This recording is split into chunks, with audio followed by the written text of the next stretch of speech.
despertamentos espirituais na Inglaterra. Nós vamos falar sobre um dos maiores, considerado um dos maiores pregadores do século XVII, século XVIII, que é John Wesley. Nós vamos falar um pouco sobre a história deste homem, o impacto que ele teve e que o movimento que foi gerado através dele, de sua pregação, em toda a sociedade.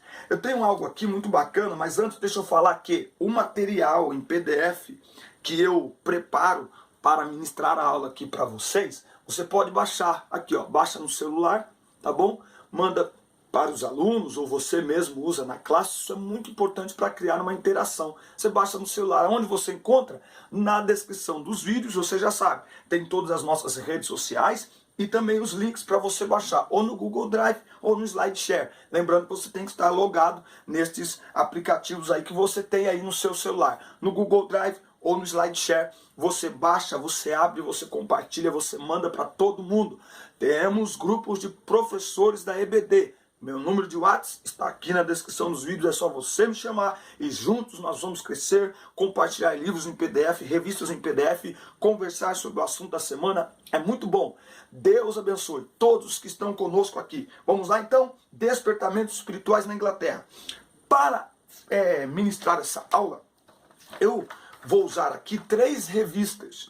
A primeira revista, claro, é a nossa revista, a revista desse trimestre, que é a revista de juvenis, que está tratando sobre avivamento para a juventude, certo? Então essa é a revista, o tema está nela, a lição está nela. Mas eu tenho um hábito, eu tenho uma mania, tá certo? Qual é a minha mania? Guardar revistas da escola dominical. Tem uma caixa aqui e junto com a caixa e um armário eu devo ter aqui, acho que perto de 30 revistas da escola dominical. Por que é importante? Porque os assuntos em si, eles não são novos, ou seja, não é a primeira vez que os assuntos estão sendo abordados. Eles já foram abordados anteriormente, tá certo? Então, por exemplo, nós temos aqui numa das lições de adolescentes, que o tema dela é História da Igreja para Adolescentes. Nesta revista de adolescentes, a lição 11 fala exatamente sobre John Wesley, o poder da pregação, está falando sobre ele. E eu procurei aqui uma outra revista que também fala sobre a história da igreja, da classe de juvenis, quando a revista dos juvenis ainda era pequenininha. Ela continua pequenininha, mas enfim, é uma revista mais antiga essa revista aqui, e essa revista fala sobre a história da igreja, e na lição 8, ela fala exatamente sobre o avivamento wesleyano. E eu vou usar algumas informações que estão aqui nelas para colocar aqui na nossa aula. Então é muito importante, é um material que está disponível, eu costumo deixar guardado. O meu maior material de pesquisa são as revistas Escola Dominical. Eu amo EBD, eu amo minhas revistas, eu guardo minhas revistas aqui, eu tenho uma caixinha aqui, estou precisando comprar outra já para fazer. E uma outra coisa, vou dar essa aula com essa camiseta linda e maravilhosa. Excelência na Terra. Aqui atrás também tem uma imagem bem bonita. O que é isso? É um programa missionário, um projeto missionário, missões urbanas, tá certo? Missionários dentro da cidade, promovido por jovens em Jundiaí, da Assembleia de Deus em Jundiaí, liderados pelo meu amigo Leandro Malvese, professor Leandro Malvese, um jovem a serviço da palavra de Deus. A partir de hoje aqui no canal, eu sempre vou usar alguma coisa que eu ganhei. Caneca, camisetas, camiseta polo, eu amo muito, o Dia dos Pais está chegando. E se você quiser mandar aí alguma lembrança da sua festa, do seu congresso, mande para nós. Eu vou criar aqui um lugarzinho aqui para colocar um cenário, para colocar estas coisas que a gente ganha quando vai ministrar a palavra, ministrar uma palestra. Isso é muito bacana, isso é muito legal. A aula de hoje, então, despertamentos espirituais na Inglaterra. 2 séculos depois de Lutero e de outros reformadores empreenderem a obra da reforma protestante na Europa, a frieza espiritual e o pecado haviam tomado conta das nações originárias desse movimento. Não muito diferente dos outros países da Europa, a Inglaterra mergulhou no pecado. Bebedices, prostituição, violência, exploração e pobreza faziam parte da realidade nacional até que o Espírito Santo queimou com fogo o coração de John Wesley e de outros pregadores, né? Então, assim, é basicamente a nossa realidade hoje em dia. Então, veja, é incrível como de tempos em tempos, nós necessitamos de renovo e avivamento, cumprindo-se cabalmente o que a Bíblia diz em Levítico 6,13. O fogo arderá continuamente sobre o altar e não se apagará. Mas para o fogo continuar ardendo, é preciso mantê-lo aceso, colocar lenha todos os dias, soprar as cinzas para que as brasas não se apaguem completamente. A frieza, a apatia, o egocentrismo, a indiferença, o afastamento são como fantasmas espirituais que sempre rondam a igreja e os corações do povo. Que Deus levante como no passado, ainda hoje, homens e mulheres comprometidos em manter a chama acesa. Que o nosso coração comece a arder com o fogo do Espírito. Para manter o fogo do Espírito aceso, é preciso oração, palavra e quebrantamento.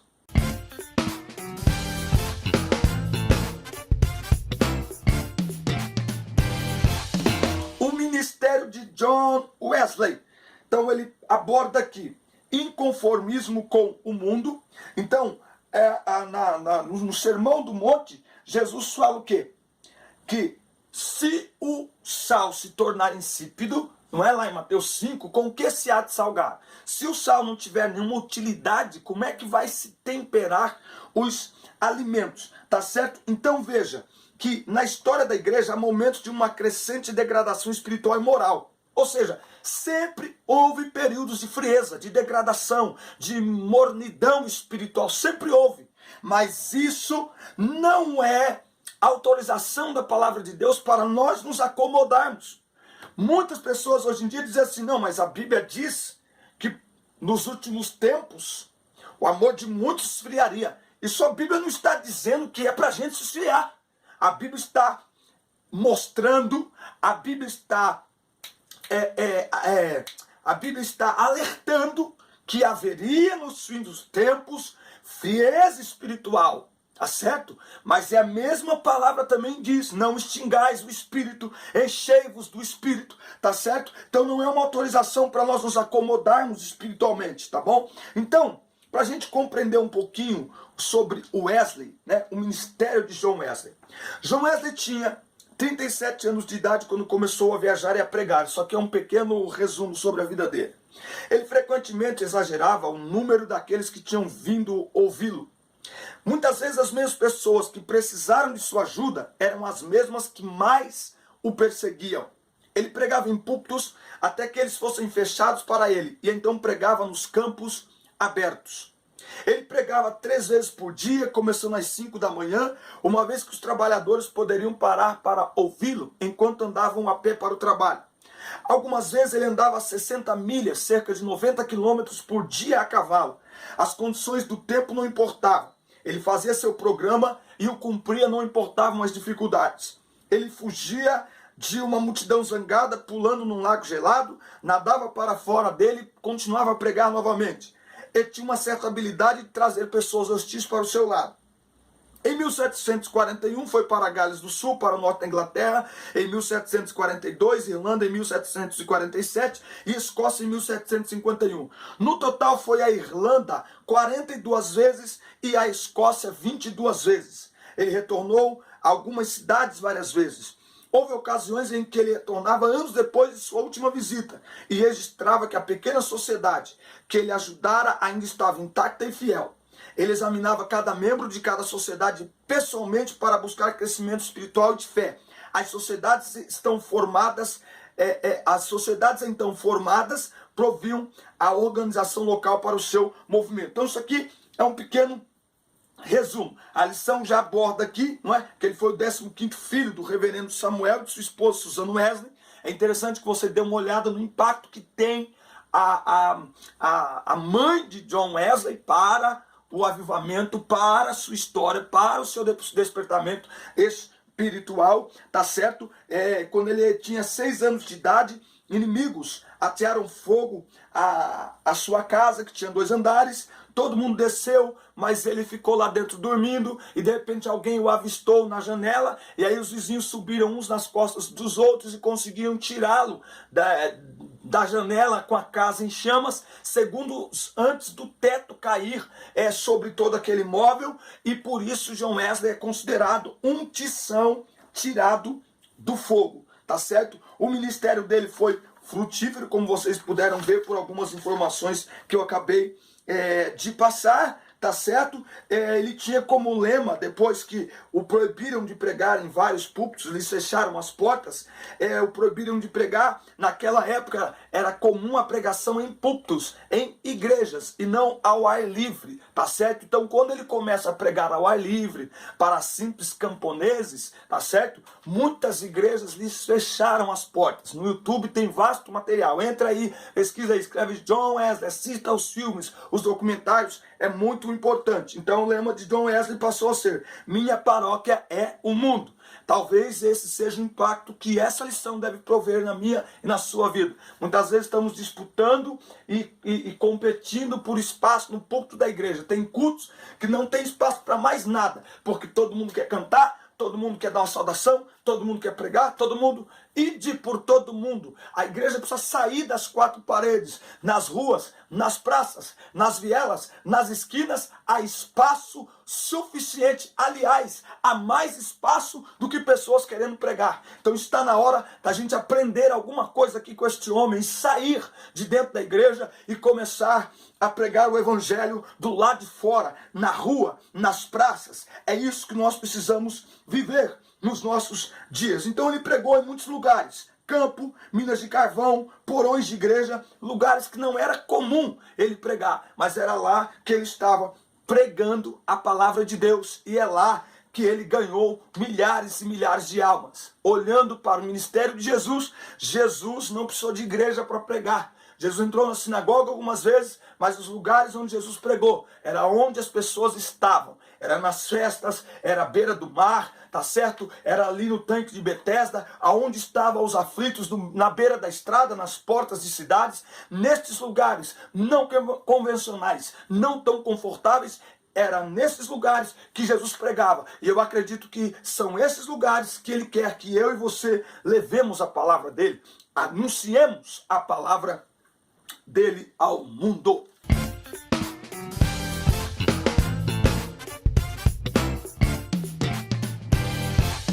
O ministério de poder.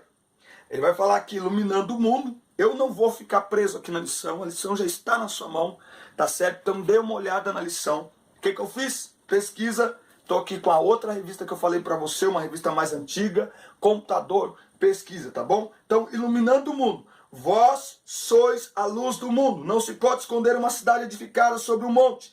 Nem se acende a candeia e se coloca debaixo do alqueire, mas no velador. Tá bom? Então, cidade sobre o monte e candeia sobre o velador são ótimas alegorias que revelam a importância do ministério de John Wesley na Inglaterra. O ministério wesleyano de pregação iluminava a vida daqueles que se encontravam em trevas. Então é preciso entrar no ambiente de trevas para iluminar com a luz do Evangelho de Jesus Cristo. O que Wesley pregava? Santidade, honestidade, salvação, boas relações familiares, vários outros temas, mas acima de tudo, a fé em Cristo. Ele não pedia aos seus ouvintes para deixarem suas igrejas, mas para continuarem indo nelas. Ele lhes deu o refrigério espiritual que eles não achavam. Quando suas décadas de provação produziram décadas de triunfo, as multidões aumentaram. Ricos e pobres vinham para ouvi-lo falar. Ele desenvolveu redes de assistentes leigos. Suas exortações para viver perfeitamente amor hoje parecem duras, mas considere os efeitos em suas congregações. Os xingamentos nas fábricas pararam. Os homens e as mulheres começaram a se preocupar com vestimentas limpas, e simples extravagâncias como chacaro e vícios como gin foram deixados por seus seguidores. Vizinhos deram um ao outro ajuda mútua através das sociedades. Olha só que história maravilhosa de John Wesley, tá certo? Uma história linda do impacto, do ministério de poder que ele exerceu pregando a palavra. O evangelista do coração ardente é alguém cujo ministério foi repetidamente caracterizado pelo poder do Espírito Santo. Historiadores seculares respeitados disseram que através do ministério de John Wesley, seus colaboradores e convertidos assim como do grande despertamento resultante de toda a Inglaterra, a nação foi salva do banho de sangue que caracterizara a Revolução Francesa, iniciada 2 anos antes da morte de Wesley. Então, o mesmo derramamento de sangue que aconteceu na França teria acontecido na Inglaterra, não fosse a influência do avivamento gerado pelo Espírito Santo através do ministério de Wesley. Robert Sholten acrescentou que Wesley fora a mente de maior influência do seu século. Olha só, um cristão, a maior mente de influência, ou a mente de maior influência do seu século. Um nobre inglês, essa história é incrível. Sempre que eu estou ministrando sobre avivamento, eu conto ela. Um nobre inglês, passando por um povoado em Cornwall, na Inglaterra, depois de procurar em vão um lugar para comprar uma bebida alcoólica, tá? Ele não encontra lugar nenhum. E no meio do caminho ele encontra um camponês. E ele pergunta a esse camponês, a esse trabalhador: como é que eu não posso comprar uma bebida nesta cidade? Eu não encontro nenhum lugar para comprar uma bebida. Esse camponês tira o chapéu, baixa a cabeça e diz assim: há 100 anos atrás, Wesley passou por aqui. 100 anos! Ele passou pregando o evangelho e 100 anos depois, aquela cidade ainda estava sob o impacto do poder transformador da palavra de Deus. E aí ele conclui aqui: os sermões impressos de Wesley não contêm ilustrações, que são muitas vezes usadas por Deus hoje para tocar o coração das pessoas. Nada em suas mensagens parece despertar emoções. Quando as lemos hoje, podemos perguntar-nos por que eram tão eficazes. Todavia, Deus fez uso delas para levar milhares ao Senhor. Não era a palavra, mas o poder de Deus na palavra. Alguém perguntou para Wesley qual era o segredo do sucesso de seus sermões. E ele dizia: eu me coloco em chamas e o povo vem para me ver queimar. E ele também dizia: ou coloque fogo no seu sermão, ou seu sermão no fogo. Então, essa era a identidade desse homem extraordinário chamado Wesley, seu ministério de poder. Milhares e milhares de pessoas foram impactadas pelo poder da palavra de Deus, através deste homem incendiado pelo poder do Espírito Santo de Deus, pregando uma palavra inflamada pelo poder de Deus.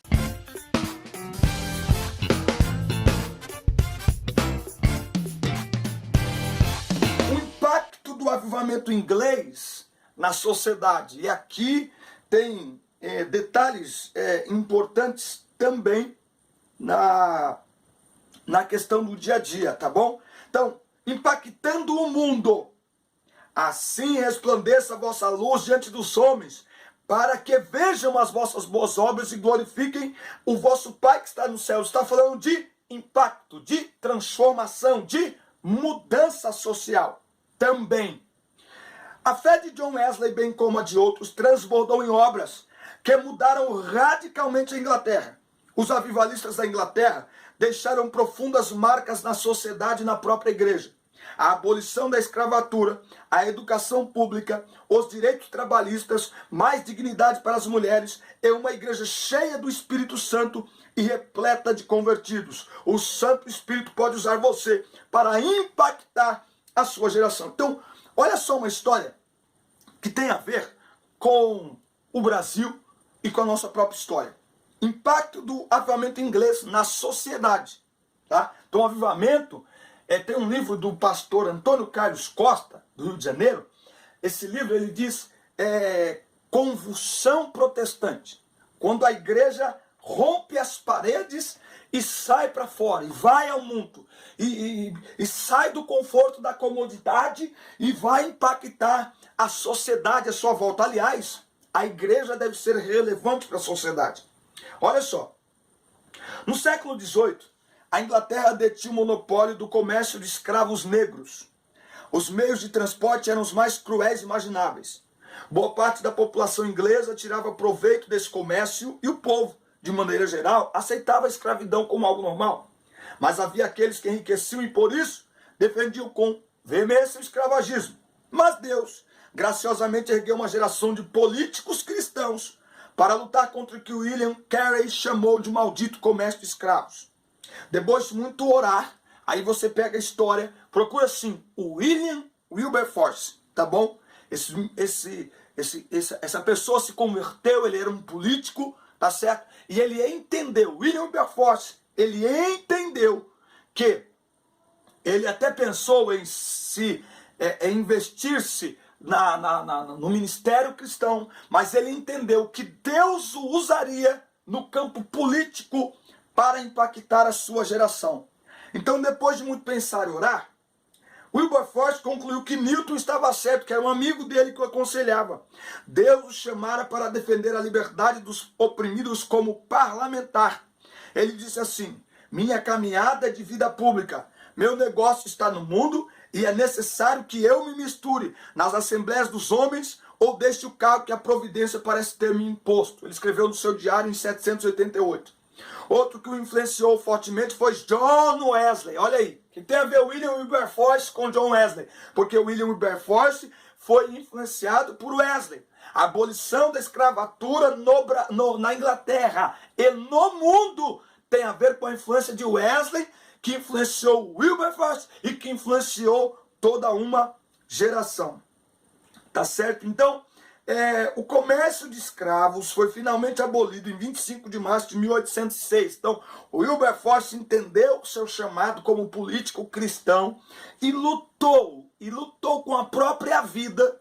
Tem um filme no YouTube, inclusive, coloca lá, William Wilberforce. Eu vou colocar o link aqui embaixo. Vai aparecer um documentário sobre a vida dele. Ele lutou com a própria vida para convencer a Inglaterra, que era o país dominante na época, tá certo?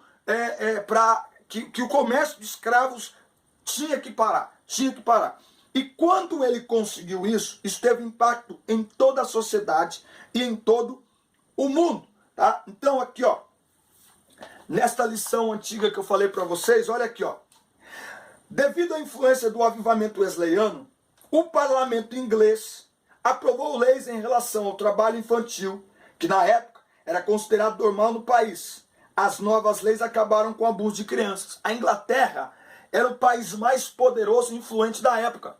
Tudo emanava da Inglaterra. Os países, eles imitavam a Inglaterra. E a Inglaterra ocupava uma posição que ela podia impor certos comportamentos, certas mudanças ao mundo, tá certo? Então, aqui, ó, a abolição do trabalho infantil, que era considerado normal.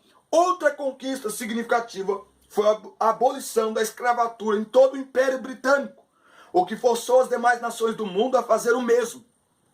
Alguns países ainda faziam comércio clandestinamente, como o Brasil, mas aos poucos o abolicionismo foi sendo imposto em todo o mundo.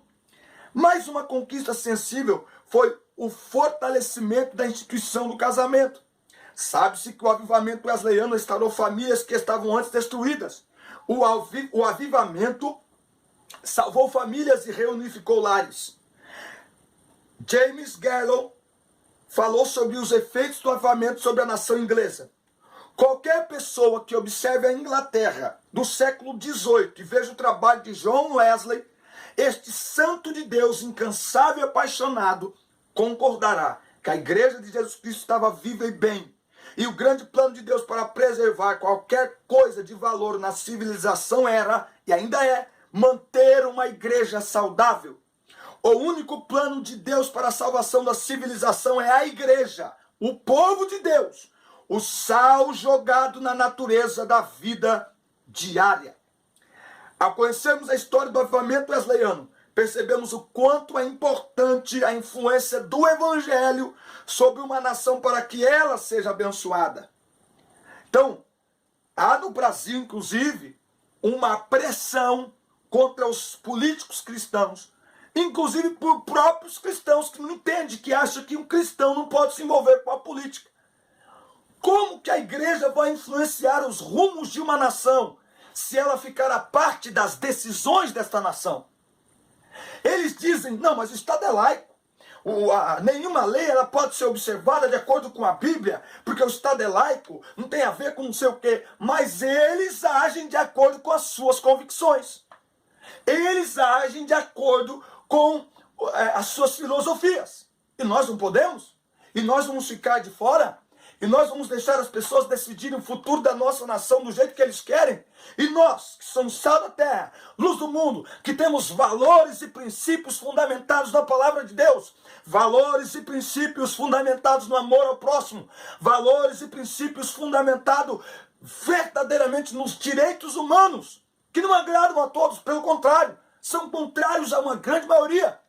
Por quê? Porque estão mergulhados no pecado, estão em trevas. E as trevas, a luz incomoda aqueles que estão em trevas. Há aqueles que querem sair das trevas, mas há aqueles que já se acostumaram e que lá querem ficar. Eles vão se sentir incomodados. E, aliás, devem se sentir. Uma igreja que não incomoda, que não confronta ninguém, ela é uma igreja insossa, insípida, inútil. A igreja precisa ser relevante em primeiro lugar. E era isso que nós estamos vendo aqui na história da Inglaterra do século XVIII. Então, os movimentos avivalistas serviram não só para o aumento da comunhão com Deus e a melhoria da vida espiritual, mas também contribuiu para várias mudanças sociais.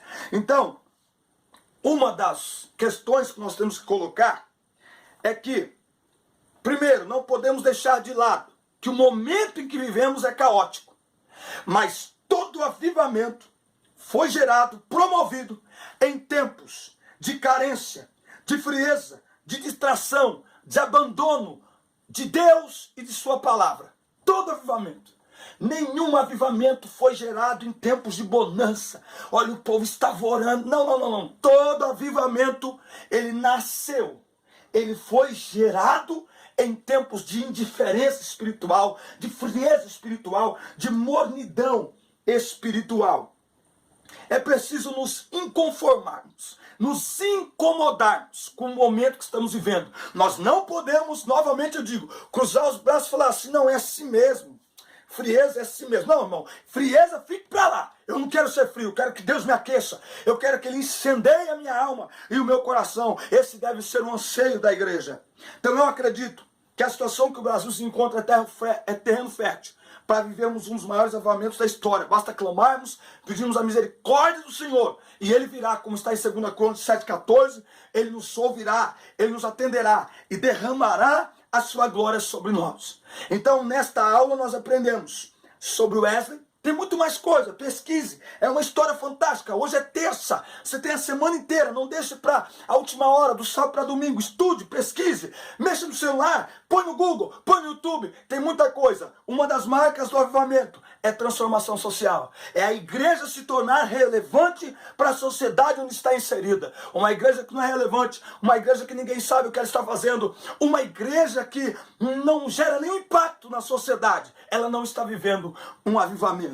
Então nós falamos hoje em números de evangélicos no Brasil, é um número grande e tal, mas olhando para a história dos avivamentos, o número de cristãos, a estatística pode até crescer, mas a igreja precisa urgentemente de um despertamento espiritual que nos tire do banco e nos coloque na rua, que nos tire da comodidade e nos leve a incomodar aqueles que estão em trevas e nos leve a levantar aqueles que estão caídos, a fortalecer os fracos. E para isso, temos que sair de dentro do templo e entrar pelas ruas e subir as favelas, subir os morros, na beira das estradas. Nós temos que, de fato, viver um avivamento. E para isso, nós temos que impactar a nossa geração. É isso que eu entendo. Se eles impactaram a sua geração, nós podemos impactar a nossa. O contexto desse avivamento wesleyano é o contexto que vivemos hoje. O que Deus fez no passado, Ele é poderoso para fazer ainda hoje. Amém, meus queridos? Deus abençoe. Boa aula para você, boa semana. Que Deus abençoe tua família, teus negócios, tua casa, teus sonhos, teus projetos, teus alunos. Fique na paz, assista a conta, compartilhe, mande para todo mundo, dê like, muito like. Eu preciso de like. O YouTube conta like para melhorar a nossa visualização nos rankings de pesquisa. Fique na paz, até a próxima aula. Valeu, Deus abençoe. Um abraço.